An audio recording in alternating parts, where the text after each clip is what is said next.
Well, we're excited to still have practice today, to still be playing into December again this year. Excited to be a part of the NCAA tournament. Excited to be going back to Lexington in terms of the travel to allow our fan base to be a part of this. Kentucky always does a really good job hosting the event there, so we're excited to be part of that. Really tough first round draw for us. That's pretty rough when you're the 29th team in the country and you draw the 15th team in the country in the first round, and so that's disappointing, but everybody can play when you get to this time of year, and so big challenge ahead of us, but our kids are excited to play.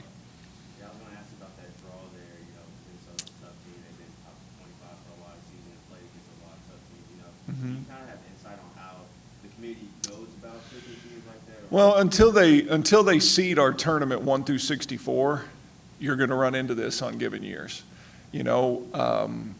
Our tournament's only seeded through 32 teams, and then the other 32 are just kind of geographically assigned, and which I think we should be well beyond that at this point in the development of our sport, to where you have true integrity of the bracket.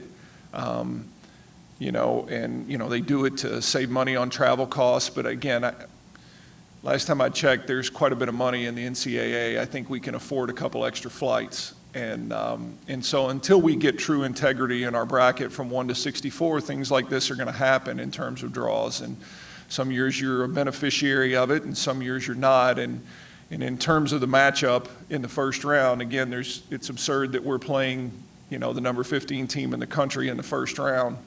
But it's going to happen.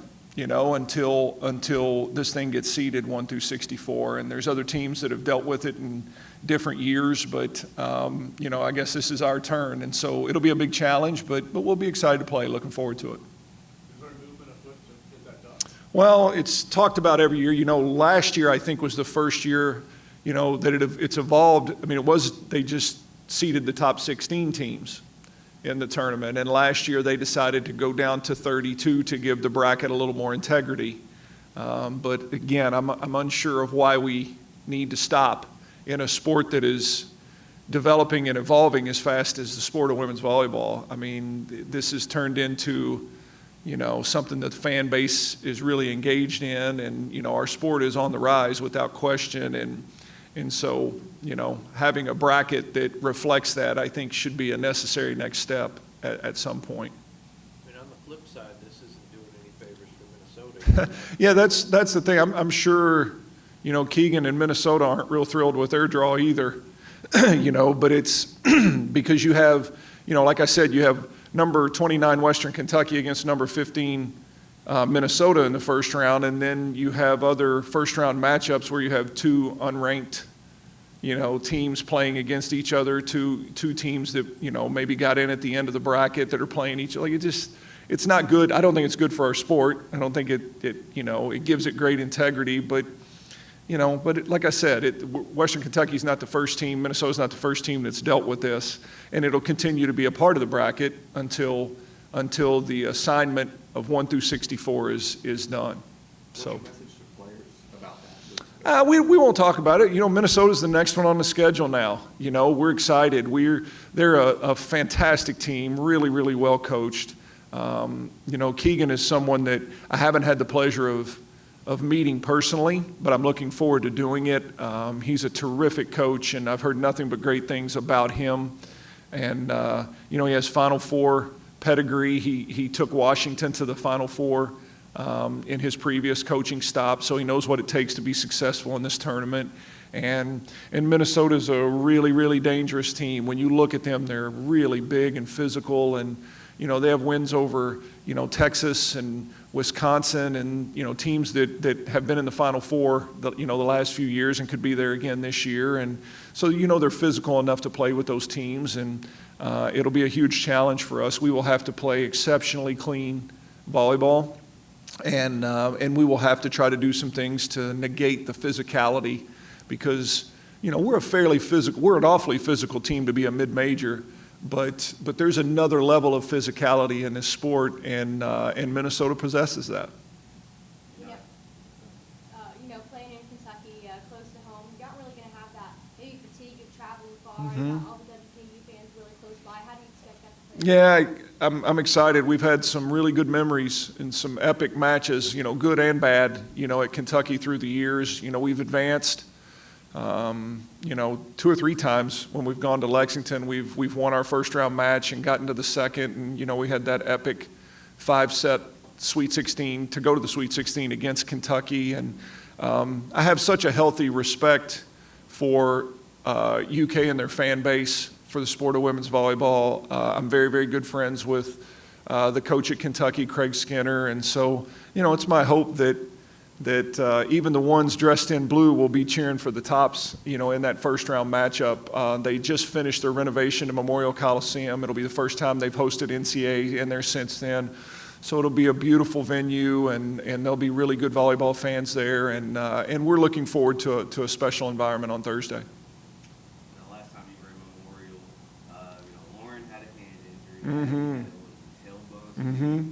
Play, at least just health-wise, everybody. Yeah, we're in good shape. I was thinking about that last night because, I guess we'll go light in practice today because on this day that year, we were totally healthy as well. And then that Monday in practice is when Lauren Matthews got hurt, and then Abby got hurt in our practice up at the NCAA tournament. And so hopefully we got all those demons out. But we're pretty healthy, going in. We've been very, very blessed to be healthy throughout the year. And so we should be, a full go. And we've had a good little break here through the holidays to kind of recharge, and so I'm excited from that standpoint. Speaking of health, what if you and Barry were second? Yeah, we'll still be on our little scooters. We'll have to put an NCAA logo on the front of our scooter, I guess, for the first and second round here. But we're still a couple more weeks here non-weight bearing, and I'm about done with this, but.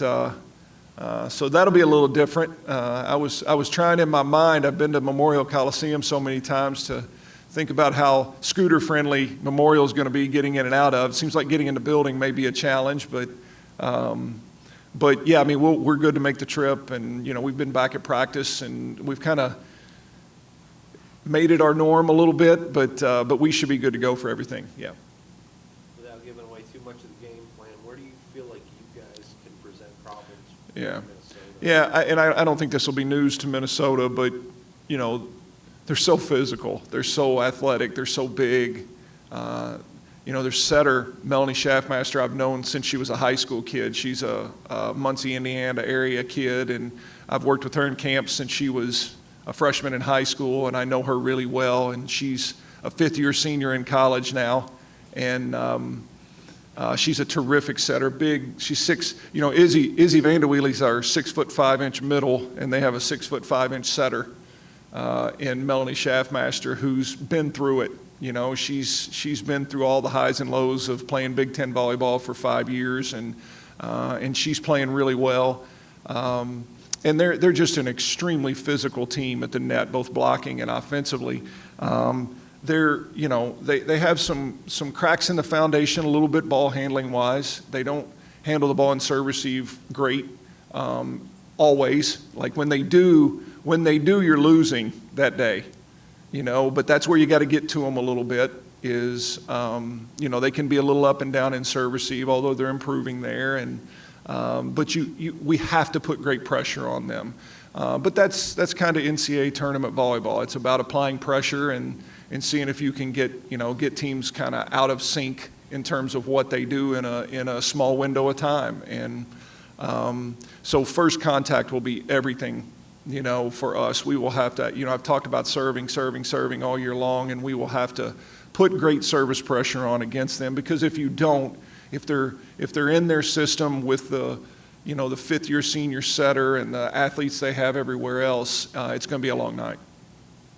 You mentioned them having a 6'5" setter. You have a 6'5" there. Just, it seems like the teams that give Western trouble, the teams that have a really, really big front line, Mm-hmm. it kind of goes into the mid-range Mm-hmm. versus power Mm-hmm. for, conversation there. Just, how do you kind of counteract that, knowing that they have such a tall front Yeah, well, I think we're a little more equipped this year than we were a year ago. You know, last year I actually just made the comment to our staff, I wouldn't want last year's team to be playing Minnesota because last year's team was so dependent on Paige Briggs and Kaylee Cox on the pen, and we didn't necessarily score well at other positions. And the strength of this team is our balance, and that will be, you know, that'll be part of the challenge for Minnesota to get us stopped is, you know, just identifying how they're trying to defend us, who they prioritize in terms of how they're trying to defend. And then, you know, our third, fourth, fifth attacker has to step up and make plays. And this year we have that ability. You know, we can score out of the middle. We can score from the right side. We can score from the left side. And so, you know, it's going to be a situation where this is not a deal where, you know, Kaylee Cox can just go out and put us on her back and beat Minnesota. Like it's not going to work that way. They're too physical. They're too well coached. We're not going to have that kind of a luxury. This is going to be an extremely balanced attack that has to come at you and keep you off balance. It's going to be a game of adjustments. Again, Keegan is one of the best in the country at making adjustments, and so it may be a Kaylee Cox in the first set and a Kennedy Coyle in the second set and come at you from the middle in the third set. Like we're going to have to constantly be, you know, taking what they give us and playing forward because we're not going to, like what works for us early probably won't still be working for us late. But that's the kind of team we have this year. We have the ability to make those adjustments, and those kids can still step forward and make plays. And so it has to be a balanced attack for us, and that is one of the strengths of our team. And so, you know, doing that well will be a key to being in this. Hey, you found out who your opponent was going to be like 5:15, 5:20 yesterday. How'd you put a scout together that quick? What is the process? Yeah, it's a long night. You know, immediately, you know, we finish up high-fiving people and thanking them for coming to the selection show, and then our staff is in Diddle Arena, and we're pulling film on, you know, 5, 6 different matches, and we're all sitting down and watching them separately, and then we come together, and this is what I saw, what did you see, and, you know, and then you start finding those commonalities and all of those kinds of things. It was a tougher one with Minnesota because they're, you know, they're one of the teams I've never played against in 30 years. I'm looking forward to playing against them in that regard. But this is not a team that we've seen or are used to seeing. I've watched them, you know, a couple times throughout the year, just watching volleyball, so I'm vaguely aware of them. And but we, you know, it's just a lot of time in film. And then, you know, you have to balance out this time of year. You have to balance out making sure you just do what you do well. You can't be so reactive to who you're playing that you completely change who you are. You know, you have to, you know, play to some of their tendencies, but at the same time, you have to try to be a really good version of yourself because there's a reason why we're here too. And, you know, and they have an awfully quick turnaround too. And we're a really difficult team to play in a quick turnaround because we're different offensively than most. You know, we're way more balanced than most, where, you know, Minnesota's middle hitters have 200 or 300 attempts on the year. You know, our middles have 500, 600, 700 attempts on the year. Like, we're different in that regard. And so they will have to, you know, we're different offensively than most Big Ten teams. And so they've got a lot of figuring that stuff out to do too. But it is a pretty sleepless night, you know, as you're preparing because, you know, and then, you know, the other thing that I'm not a big fan of is all of a sudden the NCAA is, you know, a lot of these venues it's always traditionally been a Friday, Saturday, you know, first and second round. And all of a sudden now you look and half the field's playing on Thursday, Friday, which I also think is not good for our sport because you find out on Sunday night, you practice today, you leave tomorrow. And, you know, you'd like a little bit more time to get yourself ready, you know, to prepare for that first round match. But, you know, obviously they've quit asking me my opinion on these things, so I'll just keep coaching our little team here in Bowling Green. From playing, you know, those Tennessees and Kentuckys at the beginning of the season, what aspect do you think this team has grown the most? Oh man, a bunch. You know, again, that's why we play the schedule we play. When we walk out there, our team will be ready. Like, we won't be, like, we've played, you know, Illinois and Michigan State out of the Big Ten. We played Kentucky. We played Tennessee. We'll be fine in that regard. But we're so different. Like, this team is so different than what it was back when we played Illinois and Michigan State early in the year. And we've grown so much throughout the year. We're so different in how we're approaching, things schematically, but, so many of our players have developed and grown throughout the year too. And so, very comfortably, I can tell you we're a way better version of ourselves than we were back when we played those teams early in the year.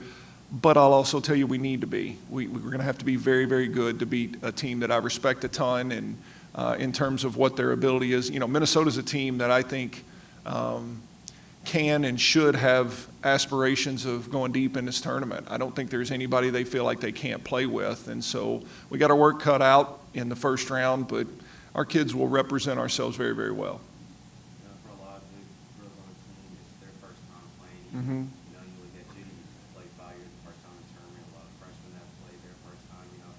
When you talk to them later, is it about trying to keep the nerves down? Like, how do you go about that? Yeah, this is the weirdest thing. You have to go through it to understand it, but it's like you're going 1,000 miles an hour, and then you just run into a brick wall and the season's over. Like, it's a weird feeling, because when you get to the NCAAs, and I guess the time of year that we do it, the holidays are here, finals week is here, like there's so much going on. And so everything is just, how can I pack everything into this day? So number one, I always want our kids to take a deep breath and don't get overwhelmed by all the stuff, and really enjoy themselves. This is a dream come true for them. When they're little girls, you dream of playing in the NCAA tournament. And so I don't want them to get so stressed out about everything that they have to do that they don't enjoy this process. And so that's number one. And then number two, you're going to have nerves. It's going to feel different. There's an electricity in the air when you walk out there for the NCAA tournament.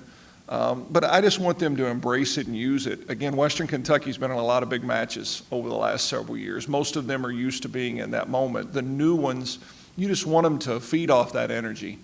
And, this, like I said, there's so much excitement in the air right now as you start this thing, but without sounding too grim, over the next 21 days or whatever it is, there's going to be 63 teams that end their season with a loss. And then it's just over. And you have to deal with that side of it. Like, that's 63 out of 64 is a pretty high percentage of disappointment. And so we're all headed the same place unless you're going to be holding that trophy up at the end. And so you just try to enjoy the moment, be in the moment. Don't look too far ahead. Don't get too stressed out about what's going on around you. And what you're looking for if you end up in that locker room when it didn't go well for you at the end is you want to be able to look each other in the eye and feel like we represented ourselves well, that we were a good version of ourselves, And if you do that and you lose, then it's time for you to go home. Like, that's what this tournament is about, finding out this is not a participation tournament. This tournament we're in, like, there's 300 teams in the country that are done playing volleyball, and the 64 best are left standing. And now of those 64 best, this is not a high five participation tournament. This is, okay, let's find out who is the best this year. And so when someone outplays you, it's time to shake their hands. I don't mean to get off on a tangent, but I'm pretty disgusted with everything I watched go on in college football last weekend. I think people have to learn how to lose. I think people have to learn how to win. And somewhere along the line in our world, we've lost the ability to do both those things. Okay? And when you lose, you need to shake their hand and show respect. But when you win, you need to do it with class and integrity and not be trying to plant flags and do all, like I don't know what our world has become. But this is about two high-level teams matching up against each other, and you pour yourself out there to each other, and one of you is going to be better than the other. And at that moment, you respect each other's journey, and you appreciate what each other's done, and the team that's still standing gets to move on, and that's what this is supposed to be about. I want to flip the script a little bit here. Obviously, Michaela Koskett drafted Columbus Fury before we go. Kind of touching on that a little bit, talking about her and Speaking, well, 2 years in a row we've put a player in the PVF, and Kaylee's had a great growth here throughout her time, and she deserves to have that honor of playing in Columbus. I'm really excited on a side note that she'll be in Columbus, which is where my son is playing college volleyball, and so they'll be up there together, which will be kind of nice for both of them, and to give me opportunities to see her when I go up, and I'm looking forward to all those things. But this is going to be quite a challenge for her. Talk about a crazy few weeks. I mean, Kaylee essentially is packed. Like, her apartment's packed up, and we're going to the NCAA tournament, and when we bow out of the tournament, whenever that is, she'll come home and get in her car and drive to Columbus and start her first professional season. And so, that's going to be a lot of emotional and physical drain on her, doing this. But we're awfully proud of the development that she's had and know that she'll represent our program really well.